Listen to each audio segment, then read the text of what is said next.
Hai teman-teman, Assalamualaikum warahmatullahi wabarakatuh. Perkenalkan, nama saya Khaila Latifah dari kelompok Nonuna.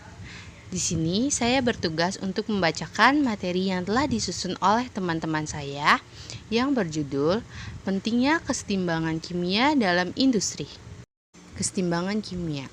Kesetimbangan kimia adalah keadaan saat kedua reaktan dan produk hadir dalam konsentrasi yang tidak memiliki kecenderungan lebih lanjut untuk berubah seiring berjalannya waktu. Kesetimbangan kimia hanya terjadi pada reaksi balik atau yang sering disebut reaksi reversible. Reaksi ini merupakan salah satu reaksi kimia di mana reaksinya dapat berlangsung dalam dua arah alias tidak hanya reaktan yang dapat menjadi produk, tapi produk juga bisa berubah jadi reaktan kembali atau biasa disebut terjadi pada reaksi tertutup, di mana tidak ada perpindahan materi. Secara umum, kesetimbangan dalam reaksi kimia dibagi menjadi dua. Kesetimbangan statis. Kesetimbangan statis terjadi jika reaksi kimia yang dihasilkan merupakan reaksi kimia satu arah atau reaksi kimia yang tidak dapat kembali lagi seperti semula. Kesetimbangan dinamis. Kesetimbangan dinamis terjadi jika reaksi kimia yang dihasilkan merupakan reaksi kimia dua arah atau reaksi kimia yang bisa kembali lagi seperti semula. Sedikit contoh, ketika kamu membakar selembar kertas abu yang dihasilkan tidak dapat menjadi kertas lagi. Hal ini termasuk contoh kesetimbangan statis. Namun, air yang direbus hingga menghasilkan uap akan memberi reaksi yang berbeda dengan kertas yang dibakar menjadi abu. Karena jika uap terkena tutup panci atau benda lainnya, maka akan berubah kembali menjadi air. Nah, hal ini disebut dengan kesetimbangan dinamis ya, karena ada perubahan dua arah. Berdasarkan wujud zat-zat dalam keadaan setimbang, reaksi kimia dibedakan menjadi dua. Kesetimbangan homogen. Kesetimbangan homogen adalah sistem kesetimbangan yang ada pada reaksi di mana semua zat yang terlibat memiliki fasa yang sama. Contohnya, reaksi pembentukan amonia. Kesetimbangan heterogen.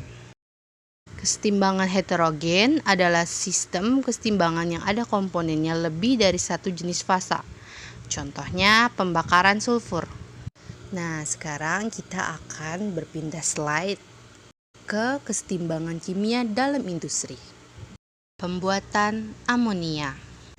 Produksi amonia pada suhu ruang berjalan sangat lambat dan juga hasil yang sedikit. Fritz Haber dan Carl Bosch mengenalkan metode baru pembuatan amonia dengan cara menaikkan suhu dan penambahan katalis pada reaksi. Dengan menaikkan suhu reaksi hingga 650 derajat Celcius, laju reaksi akan berjalan dengan cepat dan juga penambahan katalis PT digunakan untuk memperbanyak amonia yang dihasilkan reaksi. Berikut penjelasannya. Pembuatan asam sulfat.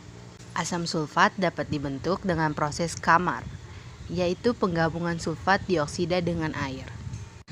Namun proses tersebut berjalan sangat lama dan juga sangat bersifat korosif sehingga hanya dapat dibuat dalam reaktor berlapis timbal. Pembuatan reaktor berbahan timbal sulit dilakukan, sehingga pembuatan asam sulfat berpindah pada proses kontak. Proses kontak adalah pembuatan asam sulfat yang dilakukan dalam reaktor suhu tinggi dengan penambahan katalis. Katalis yang digunakan adalah logam platina atau vanadium yang bertujuan untuk mempercepat laju reaksi dan membentuk asam sulfat yang pekat. Pentingnya kesetimbangan kimia dalam industri. Apa sih? Pertama, kita jadi bisa mengetahui bagaimana bahan-bahan industri yang dihasilkan melalui reaksi-reaksi kesetimbangan. Contohnya seperti amonia, asam nitrat, dan asam sulfat. Dan kedua, juga menggunakan manfaatnya untuk membuat banyak hal dalam kehidupan kita dari bahan tersebut.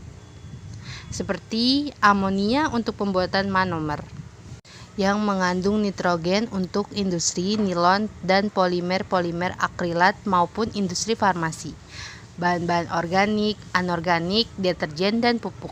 sedikit saja penjelasan dari materi yang bisa kami sampaikan.